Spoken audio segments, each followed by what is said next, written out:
আচ্ছা, এই যে ফ্যাসিস্টের যে মূর্তি তৈরি করা হয়েছে, তো এইটাকে অনেকে বলতেছে যে না, এটা বাংলা সংস্কৃতিতে ছিল না। এর আগে যতবার মূর্তি তৈরি করা হয়েছে তখন এই ধরনের কোনো রকম মূর্তি বা কিছু তৈরি করা হয়নি। তো এটাকে আপনি কীভাবে দেখেন? অ্যাকচুয়ালি আমি অ্যাজ এ মুসলিম হিসাবে এরকম মূর্তির কোনো সংস্কৃতি চাই না।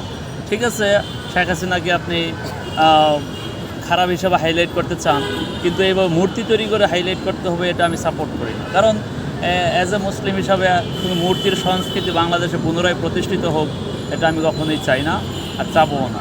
এটা শেখ হাসিনা হোক বা অন্য কেউ হোক, যে কেউকে নিয়ে এই মূর্তি বানানো হোক, এটা আমি সাপোর্ট করি না। আপনি এখন ক্ষমতায় আছেন, শেখ হাসিনাকে নিয়ে বানাবেন, আবার শেখ হাসিনার দল ক্ষমতায় আসলে আরেক ওই খালেদা জিয়াকে নিয়ে বানাবে, এরকম মূর্তি আমরা কখনোই সাপোর্ট করি না।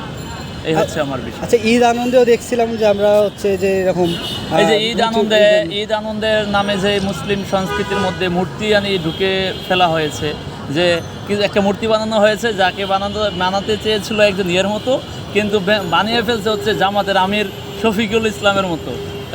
তো এই যে একটা সংস্কৃতি, যে ওনার মতো করে কেন এটা বানাইতে হবে আর মূর্তিটাই কেন বানাইতে হবে, এই সংস্কৃতি আমরা বাংলার জমিনে চাই না। যে কোনো মূর্তি তৈরি হবে কোনো আনন্দকে উৎসর্গ করে মূর্তি বানাতে হবে, এটা আমি কখনোই সাপোর্ট করি না।